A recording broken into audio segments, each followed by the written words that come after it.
Welcome to the earthvox podcast.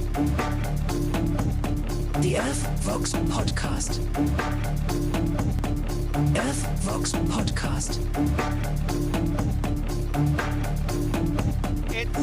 It's 10,000 lakes, not 1,000 lakes.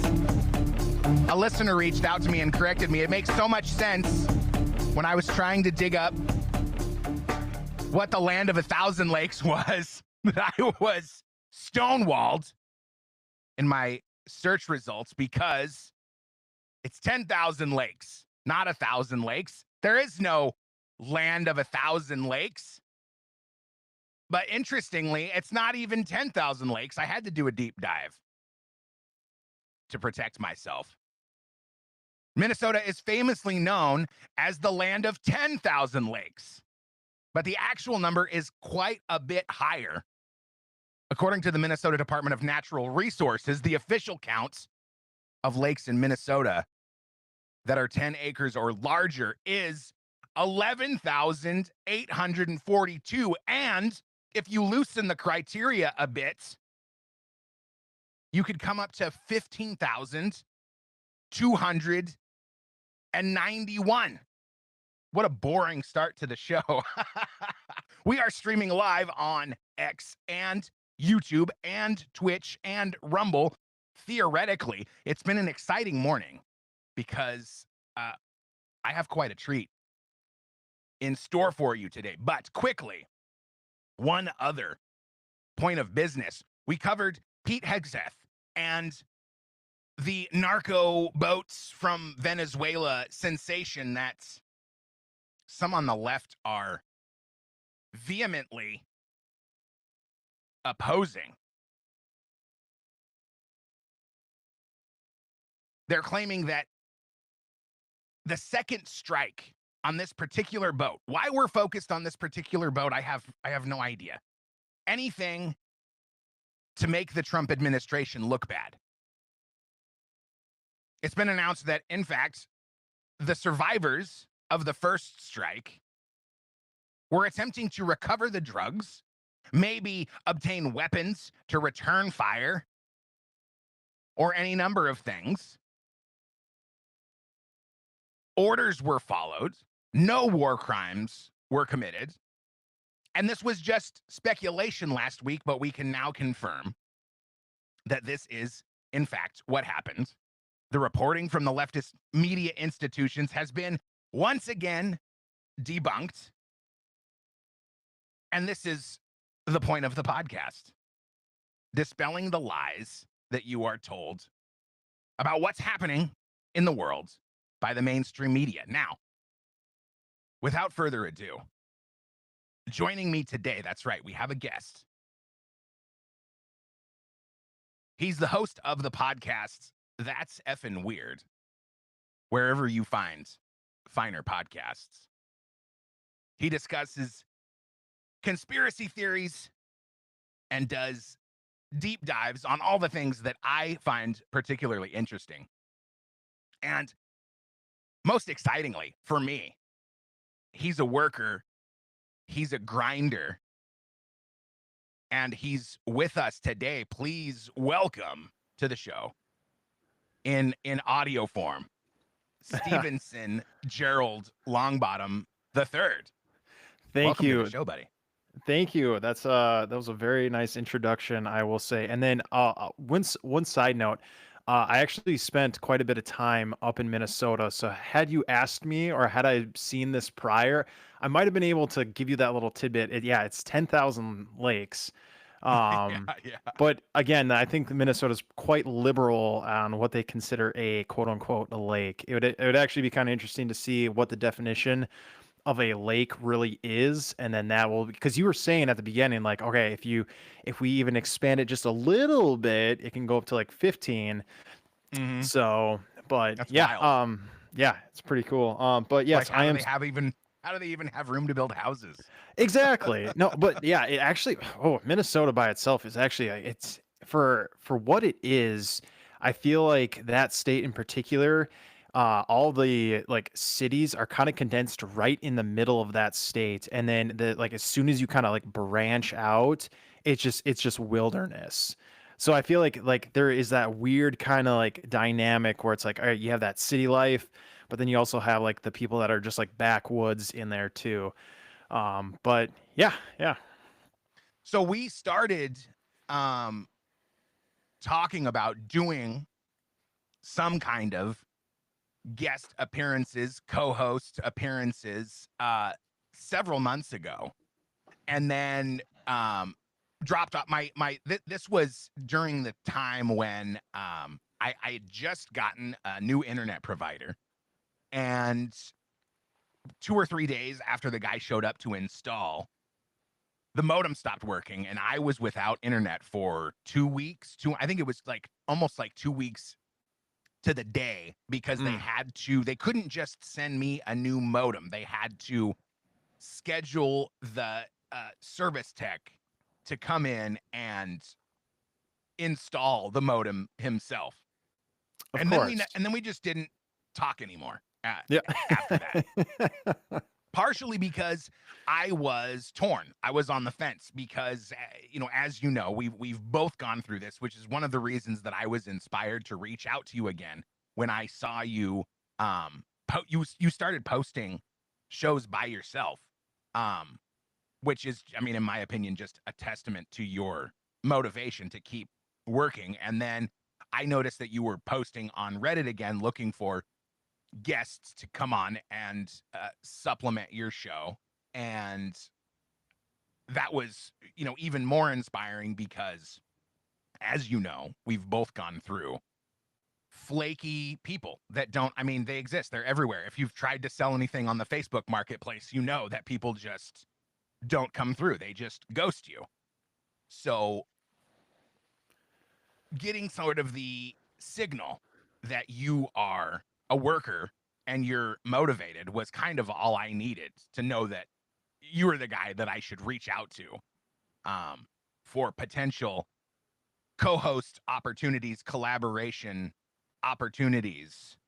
And we decided today that we're going to focus sort of on, among other things, this is one of the things that I really enjoy about having a co-host, is just the organic conversation that comes with maybe a little bit of supplementation from current events and cultural things. And I'm so freaking excited to do this today, and hopefully this will be a really amazing experience and interaction. So first out the gates, this was, I think, the first show that, or the first story that really caught my attention after we started interacting again.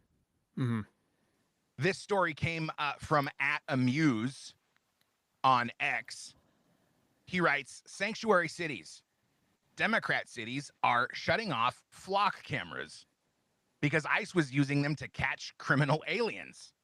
Cambridge paused its system to protect illegals, but had no issue using it to ticket Americans. So flock cameras are traffic cameras that scan license plates. And they're used to, in fact, I think I will pull up Grok because I did have a conversation about it. It doesn't look, oh yes, here it is right here. This system was responsible for recovering something like 17,000 stolen vehicles last year, or in whatever period of time. But in order to thwart federal immigration efforts, these cameras were shut off because ICE was using them to track down known illegal immigrants. I did a lot of research on sanctuary cities and the legality of sanctuary cities. But where do you come down on sanctuary city policies, and what have you discovered in your own research? So I think what we need to kind of like first look at. Well, let me first preface this is that it by no means am I do I have I studied the legal system? Do I know legal terminology all that well and everything like this? Is just broad kind of like wave tops of kind of like just research that I've done. I suggest anyone who's listening to really, if they want to know like more about these things, to actually do research themselves. Let me preface this too with like, especially the podcast that I host, is I try to stay in a kind of like a neutral zone. And I know that can be kind of like, not very entertaining per se, but it's more of just bringing like facts to you, the audience member, in this conversation. And really my thoughts and my opinions are, I would say it's kind of somewhere in the middle. I can play devil's advocate. I can kind of see both sides of the aisle when it comes to these kind of things. And when Yeah, same for me. yeah, and when we talk about like all right, well, what exactly is a sanctuary city or a state and everything? This is actually from criminal immigrationlaw.com. What exactly is a sanctuary city? At its core, a sanctuary city that adopts policies to limit cooperation with federal immigration enforcement. But what does that really mean? Essentially, these cities choose not to use local resources to enforce federal immigration laws, often to protect undocumented immigrants from deportation. So with that little snidbit right there, where they do not use local resources to enforce federal immigration laws. Now, I'd have to say, like, okay, with these cameras, are they federally is this something that's federally funded? Are these flock cameras something that were given to these states? Because I could see it where it's if the federal government gave these states these resources to use, in a weird way, then the federal government should be able to access these things. It shouldn't really be up to the state. However, I feel like if the federal government gave the funds for the city to use however they see fit, and then the state put these things up on their own, time and everything, so it's technically the states.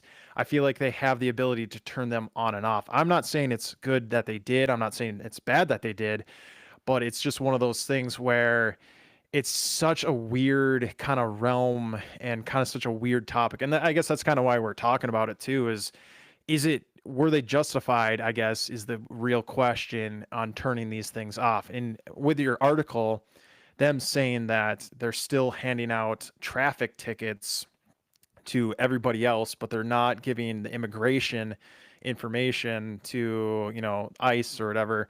I think that's where people have the issue, is that you're almost in a weird way, being kind of a hypocrite with like you're kind of like cherry picking on what you're using these cameras for.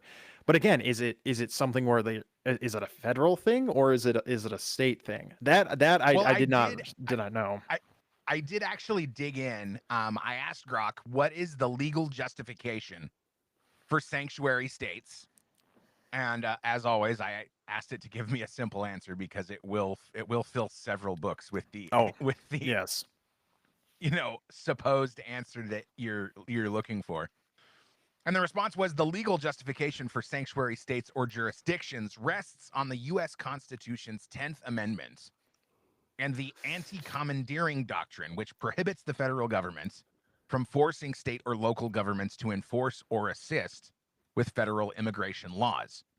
This principle, upheld in Supreme Court cases like Prince v. United States 1997 and Murphy v. the NCAA in 2018, makes cooperation voluntary, allowing states to prioritize local public safety and resources over civil immigration enforcement. And this is the argument that I keep seeing in the mainstream media. Oh, they're putting the people in danger. They're putting the neighborhoods in danger because ICE is coming in and doing these raids. And this is kind of their crutch that they lean on. We're just keeping everyone safe. Everyone deserves to be safe. And I agree with that. So I asked in a follow-up, are the states allowed to obstruct enforcement? To which he replied, states are generally allowed to limit or refuse cooperation with federal immigration enforcement under the 10th Amendment's anti-commandeering doctrine. But you see, and I'm just going to leave it there because it's getting kind of boring. So You see these, go ahead. I was going to say, so it's, again, it's one of those things where I think that's how law is written, where it's kind of in this gray area, and however you can kind of like defend your side based on what the law is written. Now, I'm not saying all law is like that, but again, it almost is like the Second Amendment, the right to bear arms. Well, like at the time, you're like, yes, everyone should bear arms, but like we live in a time right now where it's should, the average American or anyone at that, be able to bear arms. And I think that's where the argument comes in, where it's like, do we live in a time where that's necessary? And I'm not saying that we should, like, the Second Amendment is the Second Amendment. It's there, it's not going anywhere. But like, again, that's where it's like, how are you reading that the actual, the document? Because again, these amendments, now correct me if I'm wrong, when was the 10th Amendment written? Oh, that's a great question. Let's find out. Let's say ratified. Yes, ratified. Because 1791. The 10th Amendment was ratified as part of the Bill of Rights. It establishes that any powers not explicitly given to the federal government, nor withheld from the states, are reserved to those respective states or to the people. It is a core component of American federalism, which divides power between the federal government and the states. And like, again, like this is when we're talking about like the Constitution and the amendments and everything like that, it was written at such a time that things are completely different right now. Like even look at like AI. Like I think I bring up AI in almost every conversation. Like when we think about it, like AI was, it's a good tool to use like right now, like you're using it right now for research and to find things and for the show. But it's such a weird realm where it's like, okay, 10, 15 years from now, even 100 years from now, what is that going to look like? It could be something completely different. And like, even like the internet is not that old. It's only been around. I mean, technically it's been around for, I think like 60 or 70 years, but like the actual like general public using the internet has only really been around since like, I would say maybe the 90s. So really only 30 years. And there's already talks, like Australia has already put a ban on anyone under the age of 16 cannot have social media. So we're already seeing within 30 years that, okay, now there's starting to become an age restriction in some countries that kids can't use the internet. And I'm trying to circle back to like the whole 10th Amendment and everything like that. What I'm getting at is that a lot of these things are written for a time period that doesn't really follow through or kind of reflect with what we're dealing with right now. And maybe it was something simple, like, like, hey, let's just toss this in there, whatever. But like right now it is becoming an issue. So I just think like the dates in which the amendments were ratified is something to kind of consider when we're looking at this stuff.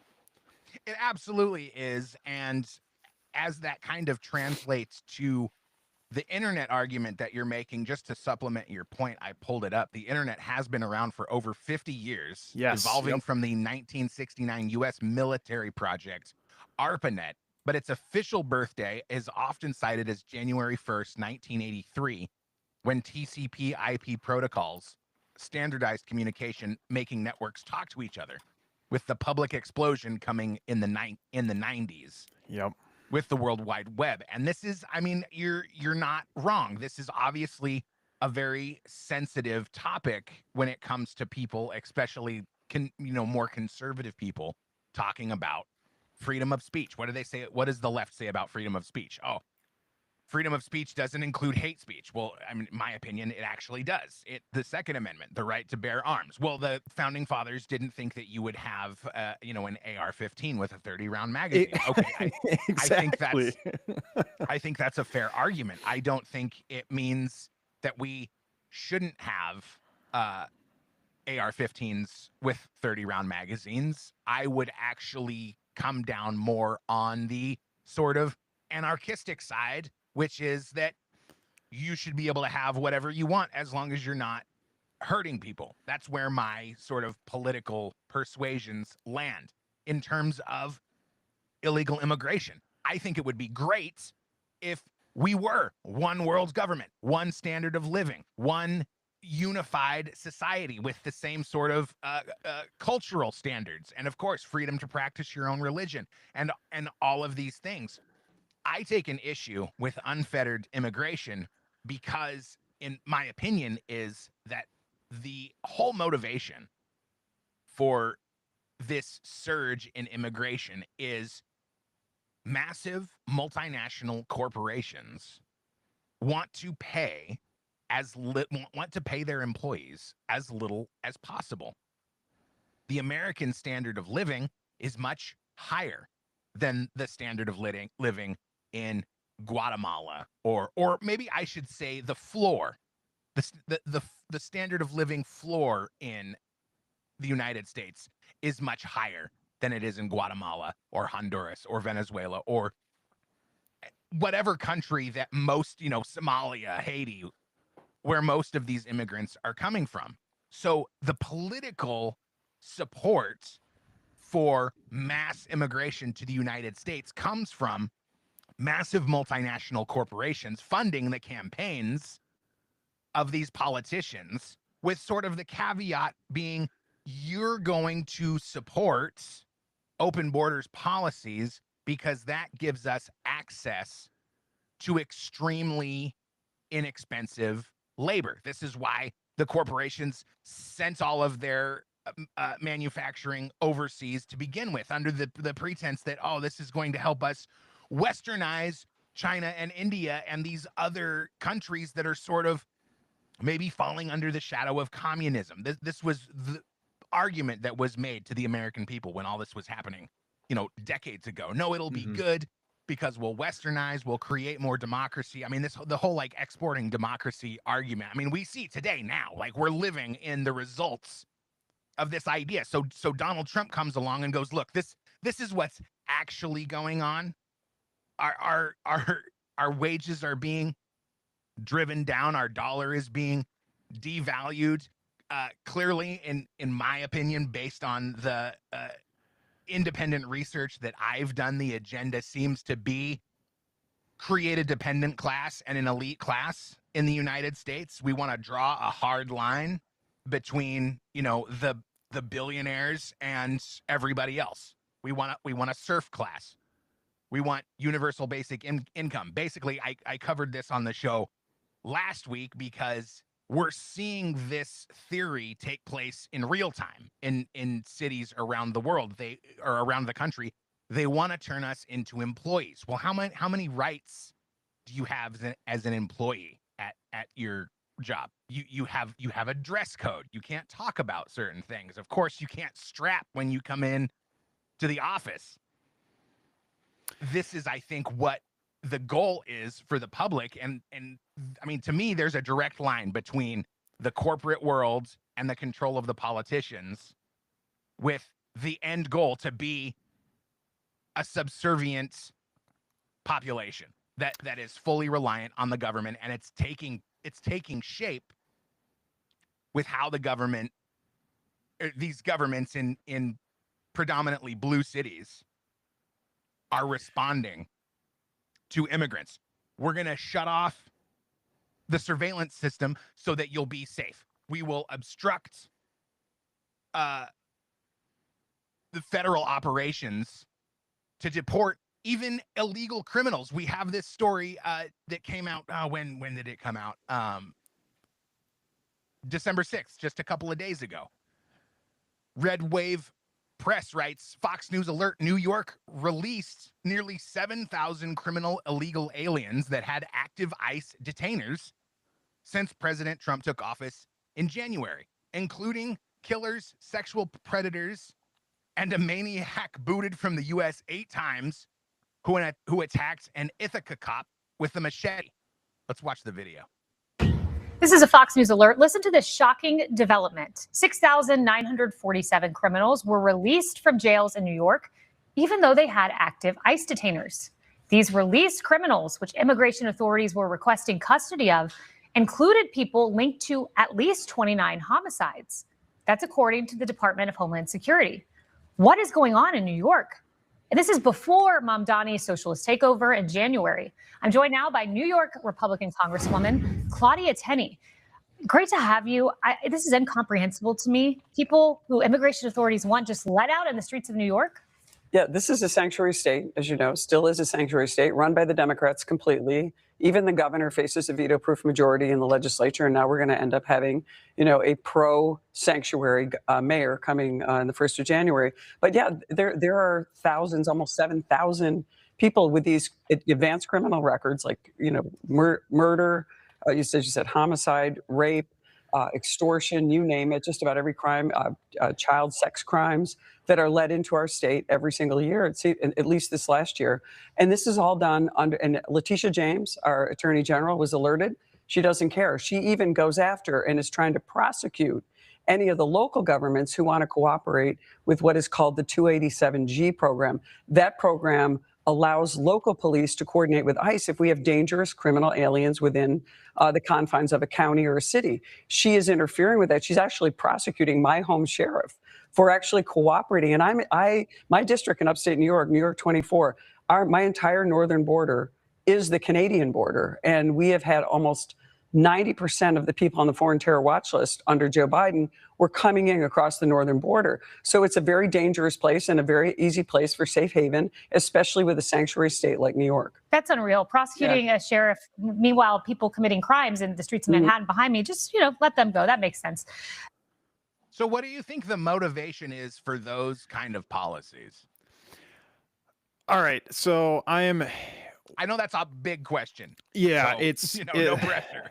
Yeah, there's a lot to unpack there. And my first thing that comes to mind, again, when it comes to that's such a large number. When they're talking about it was like 609, it was like 6,900 something, but they just rounded up to 7,000, whatever. Well, that's over almost a year. I mean, it is still a large number, but in terms of like the population of New York and the period of time in which they were released, I mean, of course, I mean, this is mainstream media reporting too, right? It's not just limited to MSNBC. Fox also does this sensational clickbaity kind of coverage where they say, oh, New York released 7,000 violent criminals, and then kind of subtext over the last year that this has been, that Trump's been in office. Like, oh, okay. I mean, that kind of softens it a little bit, but it is still a large number. Exactly. And it's when we're looking at news outlets and everything like that, I think that's very good to kind of keep in mind is that like, all right, are they saying the whole story? Are they saying like, cause again, that's over a year. So if you divide 7,000 by 12 and then by 30, like, all right, how many people are actually being released every single day? Again, it's still a large number, but what first comes to mind is, are the ones being released just getting like the key, like, just like they're opening up the gate and like, yep, you can leave? Or is there actually like a legal like process that these individuals are going through, and it's just one of these things where it's like, hey, based on the time that you've been in here, how long we can hold you, we don't have like the means or the resources, or we don't have like legal justification to hold you based on X, Y, and Z. Again, we're talking a sanctuary state right now.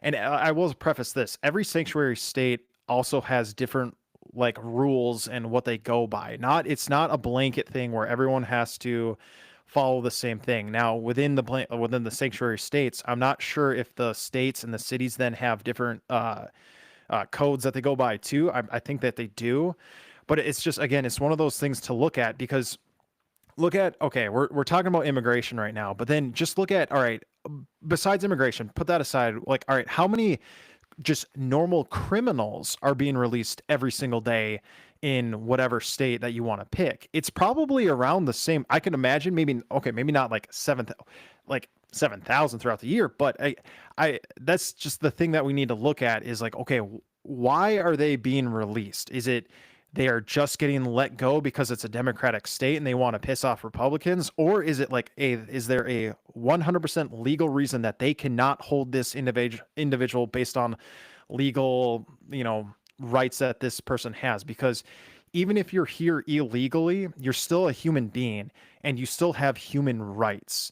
And again, how the United States is set up is that I would have to actually find this, but it's like you're given these like basic human rights and everything like that, and like I'm gonna totally butcher this, but it's you're innocent until proven guilty, essentially. So if you're not found guilty, then you can essentially walk. And again, I don't know the full legal sanctuary state laws and everything like that, but I think that's the biggest thing that we have to look at or understand when it comes down to this. Now, as you say, or like, I'm going to let you talk. I'm going to try to do a little bit of digging and pay attention to what you're saying too, as far as, because I did find a website. Again, this is the criminal immigration lawyer.com.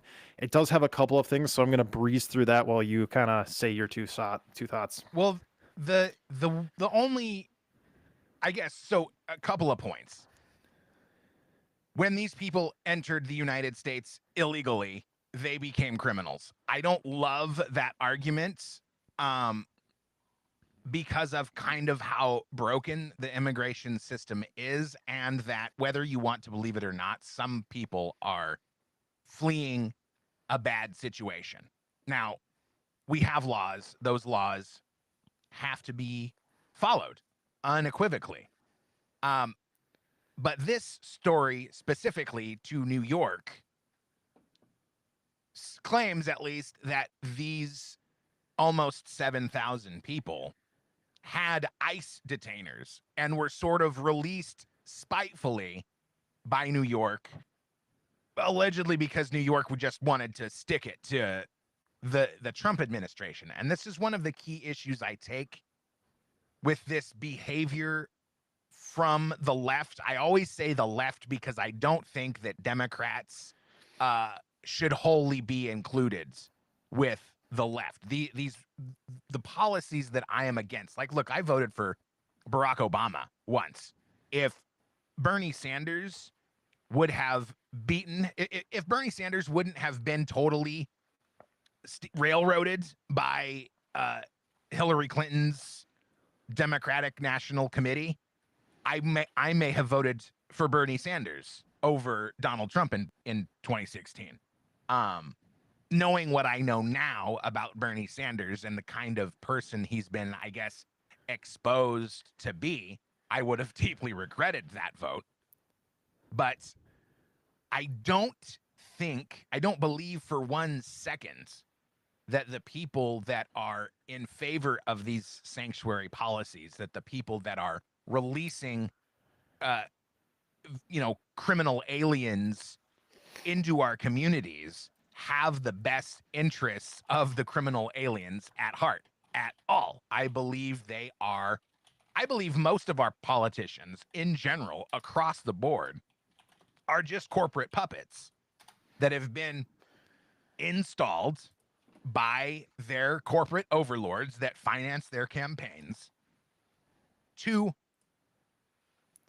craft a society in which they can be the most successful and the most profitable. And damn the legal citizens, damn the criminal aliens, damn everybody that gets in their way when it comes to earning a little bit more, earning a few more points on their stock price. And I think that's why things like MTG, Marjorie Taylor Greene, resigning from Congress, effective next month. I believe that's the reason for not, the Epstein files taking such a long time to be released, because the motivation for all of this behavior from all of the politicians on the left or the right is that we have to protect our donors. We have to protect the preferred class. And I have another prime example of that here. as soon as you weigh in with your discoveries. Okay, so just doing a like little again, just wave top research. The initial detention period. This is coming from legalclarity.org. After being taken into custody by Immigration and Customs Enforcement, again ICE, a non-citizen enters an initial period where a custody determination is made. Federal regulations require ICE to decide whether to release the individual or continue detention within 48 hours of an arrest, excluding weekends and holidays. Within 48-hour window, this 48-hour window is a deadline for the agency to act. If ICE does not take custody from a local law enforcement agency within that time frame, the agency must release that person. Now, again, this is just legalclarity.org. I don't know how true this is. This was published in July 8th of 2025. Again, it may be different state by state, jurisdiction, city by city. But this just based on this alone, I think that's how we can kind of come up with that large number. Imagine if these people were picked up and there just wasn't enough resources, wasn't enough time. They couldn't see like a judge. They couldn't get prosecuted for whatever reason. Within 48 hours, they got to release them. Apparently, now again, that's just based on that little website and everything like that. How true that is, I'm not a legal expert. I'm not a lawyer, so I don't know if that is 100% true. But based on that, I could see how that number is so high. Again, I don't think we should. It's really weird too, because again, I get where it's like, okay, the people that they're releasing are, I guess, prior criminals, and it's like, okay, they're just releasing them back on the street. Well, what can they do? Apparently, if if they don't go through the process of the legal justice system, it's not like we can put them on a bus or a boat and be like, all right, here, you need to go home now. I guess it's just like almost like kind of like what I was saying. They might just open up the door and be like, all right, you're back on the street. There's nothing we can legally do.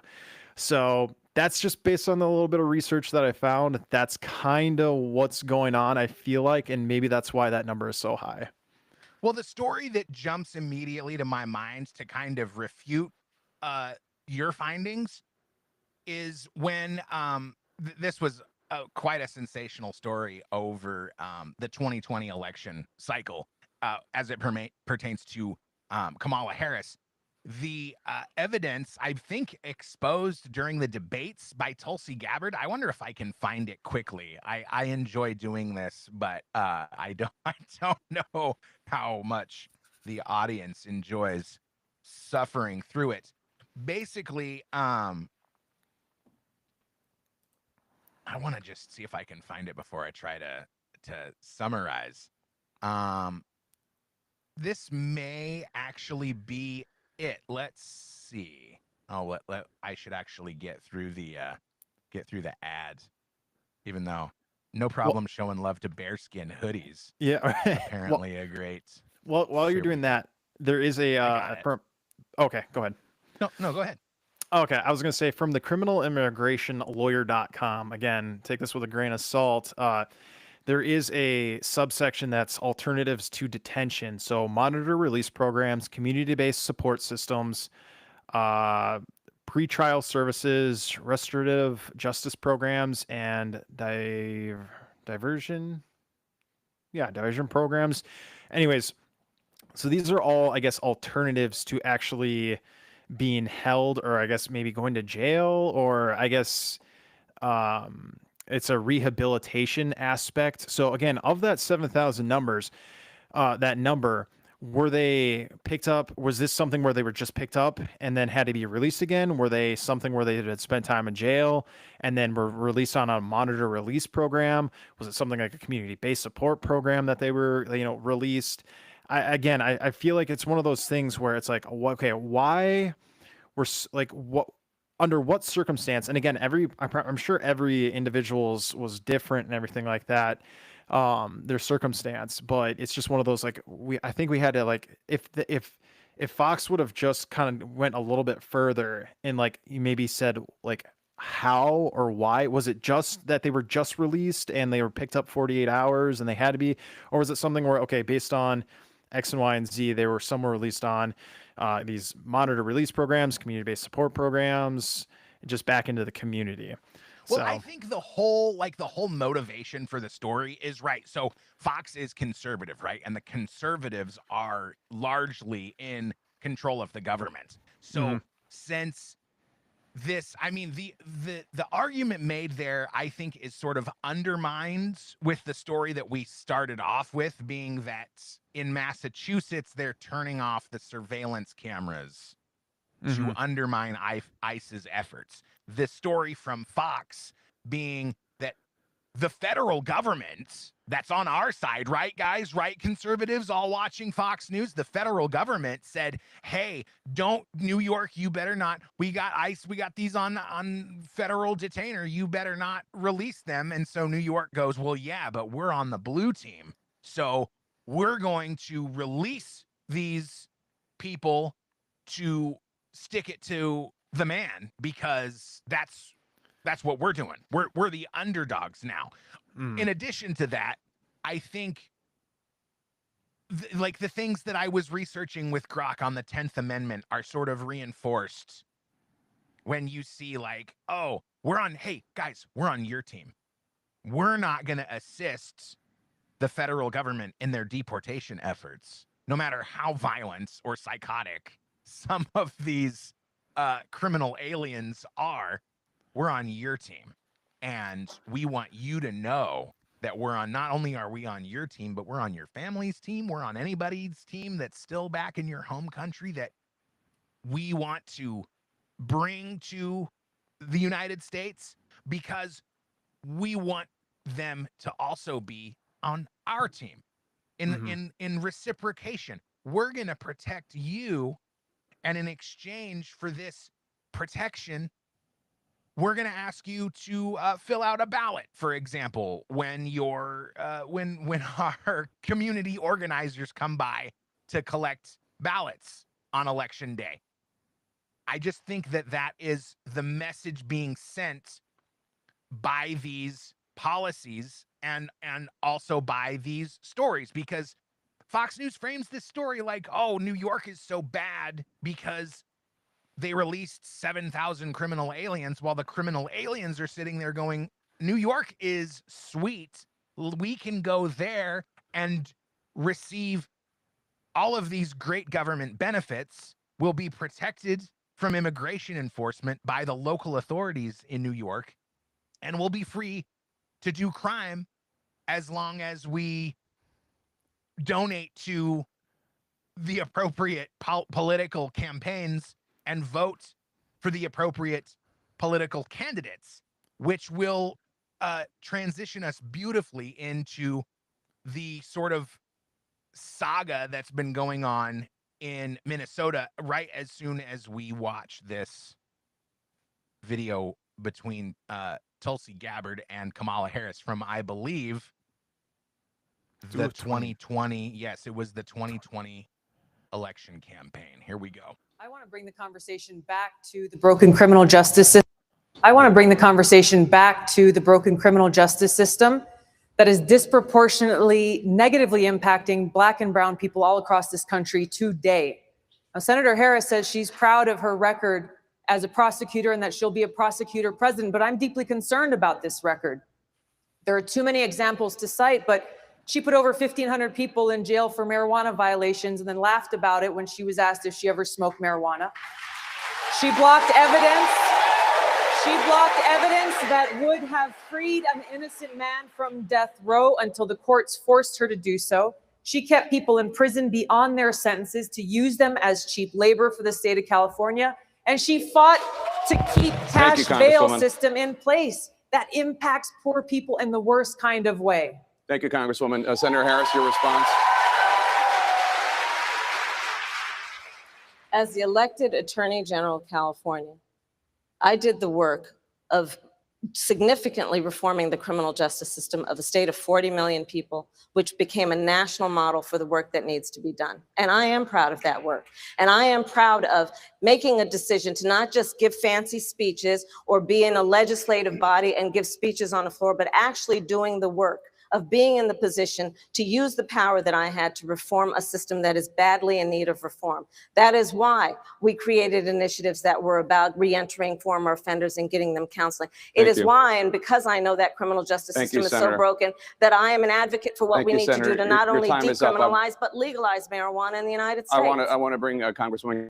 So what did she say? I mean, it didn't really sound like she said anything. I asked Grok because she's claiming I created the model for law enforcement going forward across the world. So I asked how have crime rates increased since 2019?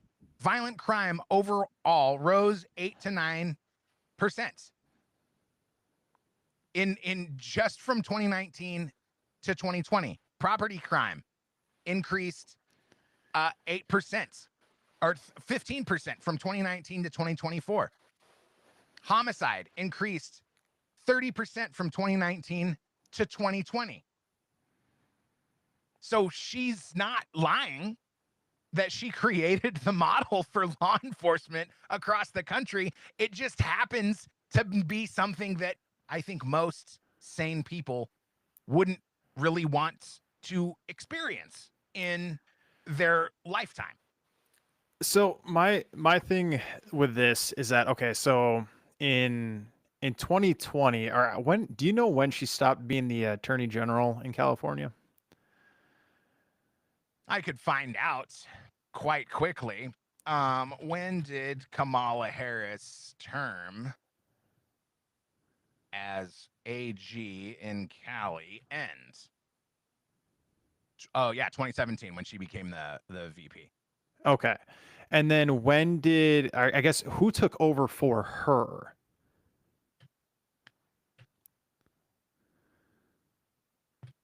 Who took over for Kamala Harris as AG in 2017?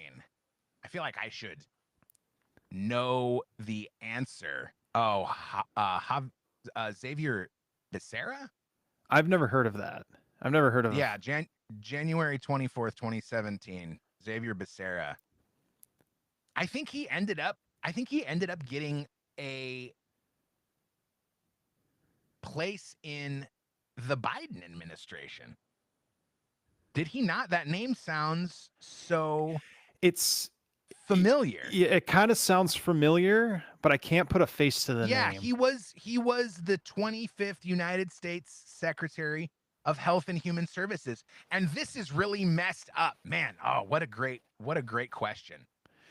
Because if you didn't ask that question, we wouldn't realize that Xavier Becerra won the AG election in California, but was then appointed to be the United States Secretary of Health and Human Services for the United States, which I think, I could be wrong, but I think that means that the governor gets to appoint the next attorney general, taking the voice of the people completely out of the equation.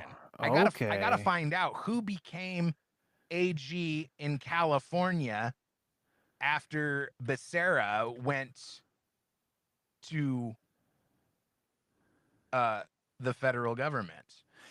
I was actually not trying to like segue into that at all. My original thought process was that we were talking about the crime rate. She said that she had built like the model of like, what things should be like, right? And then you looked it up and crime rate has gone up. My point is that after she had left, whoever took her spot, wouldn't those crime rates be under them and not her? Because then technically shouldn't they be the ones, because I think, did you not say the timeline was from what was the timeline that you had said? Well, first let me say that I was really dissatisfied with the answer that I got, because I asked about what the crime rates after 2019 and I got from 2019 to 2020. Okay. Yeah. Which is really prompting me to be to get a better answer. Yeah. but she and I'm not claiming that she is responsible, but I'm saying that she is claiming responsibility for the Yeah. law enforcement model that Yeah. led to crime rates increasing.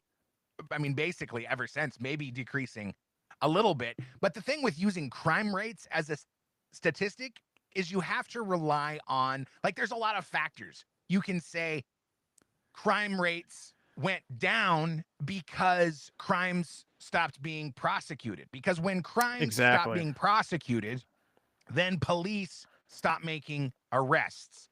And we know over the last several years, the left has demonized law enforcement and created defund the police campaigns, in my opinion, to demoralize law enforcement officers and stop them from doing their jobs. So if police stop doing their jobs because they're demoralized or they're incentivized to not interfere when crimes are happening, then you would, of course, naturally see crime rates decrease, even though crime is still occurring. And also too, like the fact that okay, we're people reporting as much crime, and like because there is that you have to take into account the people that don't report crimes as well, so that number could actually be higher or lower. It may based Yeah, on people calling things in. So that's in exactly. again, it's just one of those things where it's like, okay, well, as soon as Kamala Harris left that position, um it really to me I feel like it falls into the next person's lap whether that that crime rate goes up or down. So could you necessarily like say okay, when she was running for VP and everything like that, crime rates, like went up and everything because like the model that she had created and everything. Well, who's now in charge because it's their responsibility because if it's not working, then to their change it. Hmm. But that's just Well, and what this I is was one thinking thing. about. I mean, sorry to cut you off, but this is one thing that I see as kind of an indication to what you're talking about. Yeah. The left marches in lockstep, with the exception of a few outliers, like John Fetterman, for example. He always makes headlines because he breaks with the Democratic vote in Congress most of the time. I do not, and like another great example that I love to bring up on this show all the time is the governor of Pennsylvania, Josh Shapiro. When Mhm. when the term of the previous governor was expiring, there was a Republican primary in which many Republicans fought over who was going to be the ultimate Republican nominee to go up against whatever Democrat nominee emerged from the Democrat primary, which was going to be taking place in theory because the term of the Democrat governor was expiring. Not a single Democrat challenged Josh Shapiro for the nomination in 2018 or 2020 or whenever it was, because it was made apparent to all potential gubernatorial candidates, Democrat candidates in Pennsylvania, that Josh Shapiro was the guy. They got the memo. You will not be challenging Josh Shapiro because Josh Shapiro is the guy that the cabal has anointed to be the next governor of Pennsylvania, and he was. So when Kamala Harris comes out and says, I created the framework for law enforcement in the country moving forward, she may be wrong, but I don't think, I mean, if she's telling the truth, regardless of what the framework actually dictates, I think there are very few Democrat or leftist politicians that would come out and say, no, this is not the way. Because Kamala Harris, in my opinion, she wasn't making decisions. She was following orders. She was doing what she was told. She was creating this law enforcement framework that was laid out for her. And this is why, I mean, it makes it so like vindicating, I guess, in some sense, to learn that Javier Becerra won the election for attorney general in California, but then was expeditiously brought in to the federal government so that Gavin Newsom could, in fact, appoint, from my Google search results, after Xavier Becerra left to join the federal government, Rob Bonta was appointed by Governor Gavin Newsom as California's attorney general in March 2021. So the people voted for Becerra, then Biden appointed him, and Gavin Newsom was allowed to install whichever attorney general his donors decided should be appointed in California. This is one of my core political beliefs, I guess you may call them. The politicians aren't really governing for the people. They're governing for their overlords. They're governing for the people that finance their campaigns. They're governing for the people that put them in office.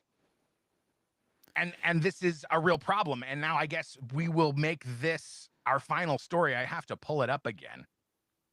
But this, as far as I know, went largely unreported this week. Mario Nawfal posted on X, accused Chinese spy bragged that Hochul, now governor of New York, was much more obedient than Cuomo in texts to Beijing officials. Now, this is really interesting. Before I read further through the post, remember, it was New York AG Letitia James and, at the time, Lieutenant Governor of New York, Kathy Hochul, that presumably conspired, colluded to have Andrew Cuomo removed with the help, of course, of useful idiots, to use a blunt term, that agreed to claim, sexual assault, inappropriate touching, whatever it ultimately was that got Andrew Cuomo removed from office to begin with. I mean, and I think he wasn't actually removed. He saw the writing on the wall and resigned. And I think this theory, which is my own, is kind of reinforced when you see that he had like 40% support. According to polls, I don't like polls, I don't believe polls. But he had about 40% of the, 40% support from the population when he was running for mayor of New York recently. So to learn that this local New York government was infiltrated by Chinese spies further reinforces that this was an effort from foreign interests aligned with corporate interests to create a more desirable environment, whether it be for Marxist policies or corporate exploitation. Let's read a little bit more from the post. I feel like Mario Nawfal is a reliable journalist, and that's kind of where I come down now on what sort of reporting I believe. I don't really trust outlets, because you'll notice, like if you read the Associated Press, for example, some articles will seem to be very non-biased and use, boring, non-biased journalistic language, while others from the same outlet will have very significant signals as to sort of the political alignment of the journalist writing the article. But he writes, "This is what foreign infiltration looks like. Bombshell evidence from the Linda Sun corruption trial reveals the accused Chinese agent texted Beijing consular officials that then Lieutenant Governor Kathy Hochul was, quote, much more obedient than Governor Cuomo. Quote, the deputy governor listens to me more than the governor does, Sun wrote to Chinese Consul General Huang Ping in January 2021, complete with a grinning emoji. Now, what was going on in January 2021? It was the heart of the pandemic.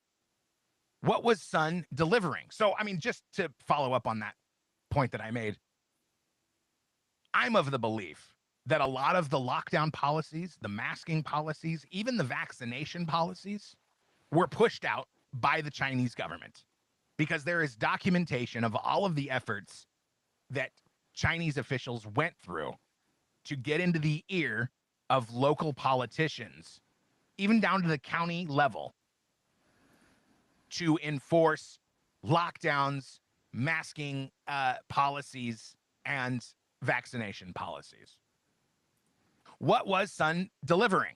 The Post continues. She convinced Hochul to film a Lunar New Year video for the Chinese consulate, then offered to coach her on, quote, talking points of Beijing's choosing. The video is still on the Chinese consul's YouTube page, with Hochul calling it a privilege to work with Ping. Sun also promised Chinese officials she would stop Cuomo from mentioning Uyghur atrocities. That's one of the things that the Chinese, the CCP is very protective of. They don't want it to be known that they're exploiting the Uyghur Muslims in China.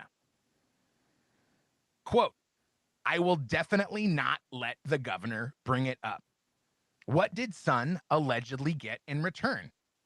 Millions funneled to her husband's seafood company, a Ferrari Roma, a $4 million Long Island mansion, a $2 million Hawaii home, and luxury salted ducks from the consul general's private chef.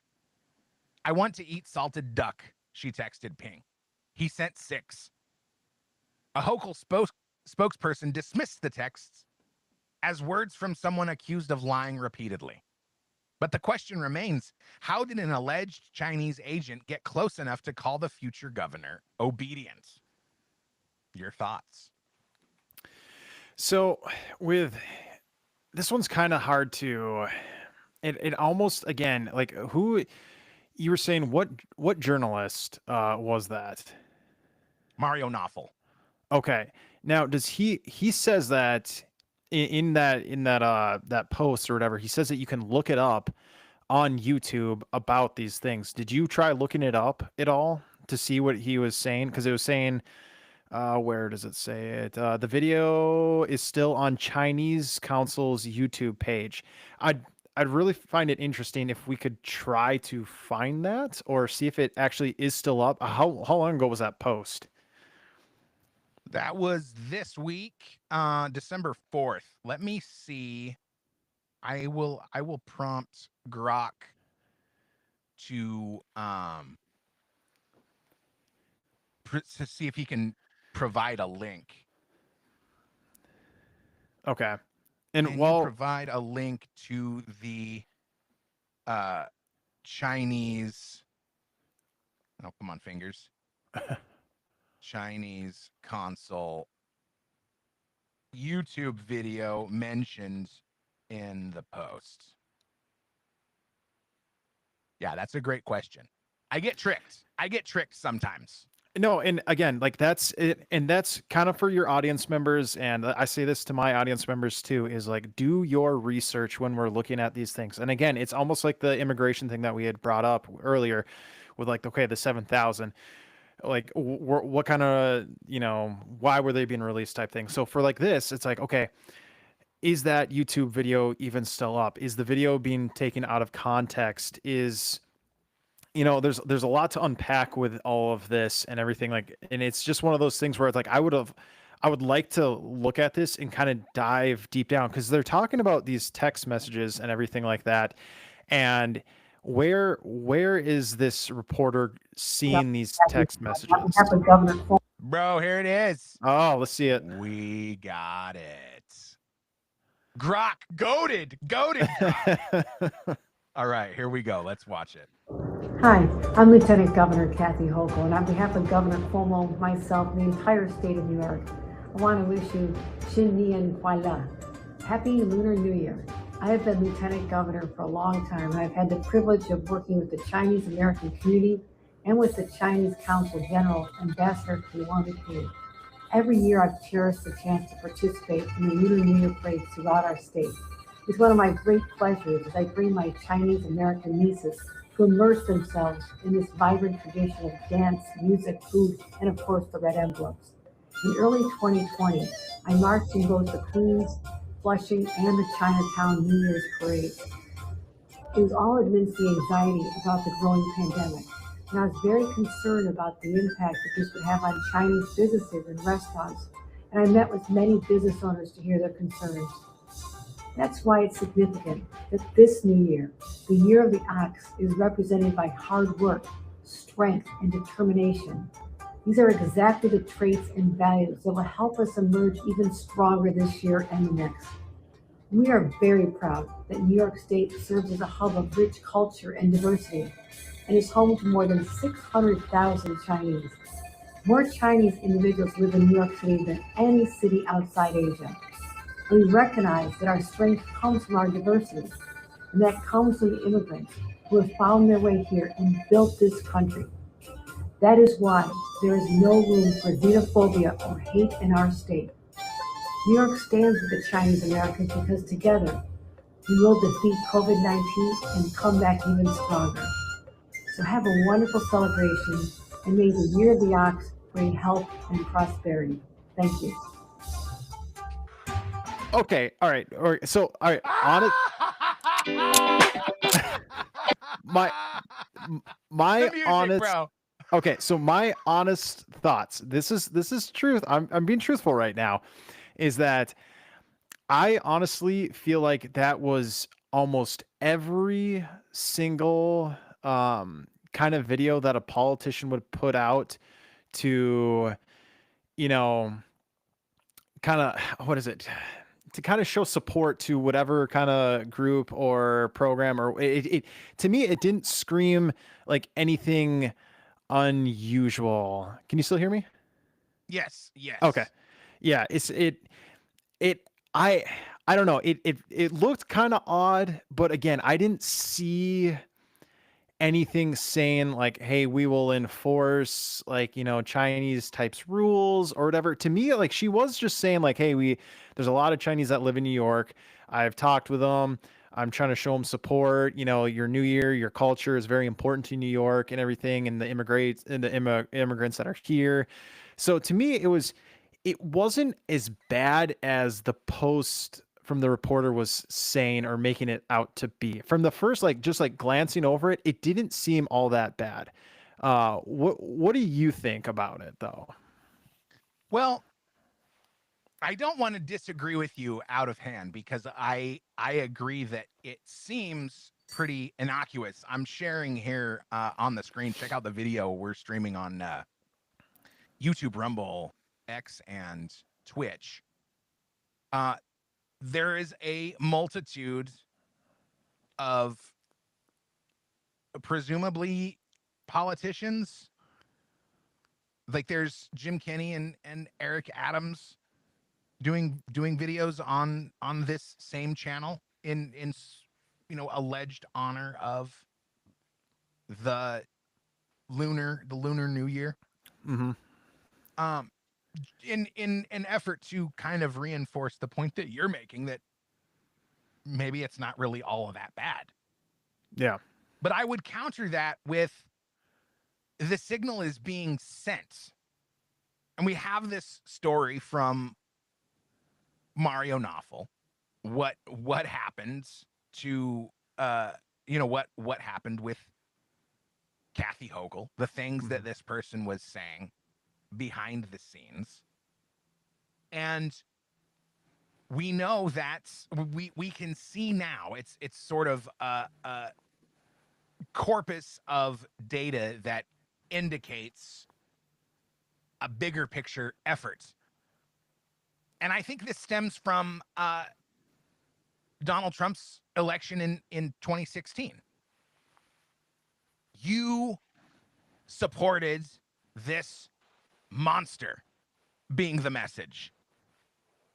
We now have to take matters into our own hands. We have to invite foreign influence. We have to invite foreign immigrants. Of course, with the argument being we have to stabilize the population because our replacement rate is only 1.6 or 1.7, and we have to have over 2 to have a replacement rate that is going to sustain the growth of the country. This is an issue that a lot of Western nations are facing. Okay, if that's true, then why are we seeing the things that we're seeing persistent over the many years? We're not prosecuting crime. We're not. I mean, wouldn't it be the best answer if we had if we're really trying to stabilize the population? Okay, let's divert. First of all, let's tell the American public that that's what we need to achieve. Second of all, let's facilitate legal immigration so we have some kind of idea of who we're letting into the country, as opposed to, yeah, we're just going to let everybody in. We're going to take them on buses and planes throughout the country. We're going to ensconce them in sanctuary cities. We're going to give them all kinds of benefits. We're going to give them commercial driver's licenses so that they can work. We're going to hamstring the certification process so that we ultimately have released very unsafe drivers onto the road with our citizens that we're supposed to be protecting. The outcome, the results of these policies that we've seen over the last 10 years indicate to me what the actual effort is. And I would love to believe that we're experiencing benevolence from these politicians, but then you see Kamala Harris, who was supposed to be the leader of the Democratic Party, say that she has created this law enforcement culture that we're seeing, which prosecutes Americans harshly and releases. I mean, there was the story we covered months ago about the judge who let a criminal alien escape out the back door because ICE showed up at the courthouse to arrest him after his hearing. I mean, he's at his hearing. He's not being detained, past the legal amount of time that he's allowed to be detained. He's at his hearing. And they're shuffling him out the back door so that he can run free instead of answering for, suffering the consequences of his actions. We could fund immigration courts. We could bring on more judges so that we could process more cases. We could speed up the legal immigration process. But what's the problem with the legal immigration process? It doesn't give the corporations leverage to force these people to take poverty wages with no benefits or fear being deported. I tell this story all the time. But since you're new and you probably haven't heard the story before, I'll tell you briefly. I worked at a furniture delivery shop in Portland, Oregon for about 3 days. Because when I got the job, it was a young white kid and a middle-aged, I forget where he was from, Panama. He was of Latin American descent. And we were all, they were training me, these two guys. These were the main crew for furniture delivery at this place. Mm-hmm. We were all three riding around in this truck as they were training me. And they really wanted to find out what I had been offered to take the job because I was highly experienced. When I told them how much, it was like $14 an hour or something like that. Yeah. The immigrant guy was who couldn't have been nicer. And I've worked with a lot of immigrants over my lifetime, doing different jobs, of course, because I wanted to be a musician. That was my goal in my younger years. So I would take whatever job I could get, working on a construction site, delivering furniture, whatever, working in grocery warehouses. I came across a lot of immigrants of Latin descent. The nicest, most generous, hardworking, kind, welcoming, accepting people that you could ever hope to be around. And this guy was outraged when he found out that I was getting a full $2 more an hour on day one after he had been working there for like 14 years. Holy cow. And he was afraid to demand a raise because they could turn to him and say, we're going to call immigration because you don't have a leg to stand on. You think you're going to quit? You think you're going to bully us into giving us more money? We'll call immigration and you'll be out of here and your daughter will be where? Because he had a young daughter that he was telling me about at the time too. And this is why I am so vehemently against illegal immigration, because ultimately this is what is in store for most of the immigrants that come across the border illegally. Exploitation by whatever employer they can manage to be hired by. And it's disgusting. And I think, and this is why I am so in favor of immigration reform. Now we're out of time. So give me your final thoughts as we wrap it up here. I think based on that story that you had just said and kind of the hour that we've been talking, this is how, and you can quote me if I'm wrong, or, correct me if I'm wrong, but from what it seems like is that you really do care about, immigrants, and it's not just something where it's you want to see immigrants being taken out of the country for X, Y, and Z. It is that you care about them in the sense that you want to see them thrive and become better. Because like you were saying, like the nicest guy in the world, has a daughter, a family to, take care of. We all do. And at the end of the day, I think that's kind of what you were saying too, is like there's probably a better system that needs to be in play. And until we get that, it's unfortunate, because I think we can kind of see that both sides of the aisle are just going to be at each other's throat, just pissing the other one off. And people are going to be suffering for it. But to me, it seems like you really do care about people, and especially the immigrants and everything from the hour that we've been talking. So that's kind of my 2 cents on it. But I want to thank you for, having me on the show. It was really fun talking about this. I hope you have me again. Again, I host the podcast That's Effing Weird. Come check it out if you want to. But again, thank you so much for having me. Man, thank you for coming on. This has been a great time. Please do go check out That's Effing Weird podcast on Apple Podcasts and Spotify, and give him a follow, subscribe, rate and review. It's quality. It's quality programming. I wouldn't steer you wrong. Just as my final weigh in on what you were saying, it hurts everybody. It doesn't just hurt the immigrants. It also drives down the wages for the rest of us. And that's why it's so persistent. Not only that, but it's also a hot button issue for every election cycle that we come across. Oh, we're going to stop immigration, or we're going to stop immigration enforcement, or, whatever. It's like the abortion thing. It's like universal basic income. It's like reparations. These politicians, they all want to have some kind of topic to campaign on.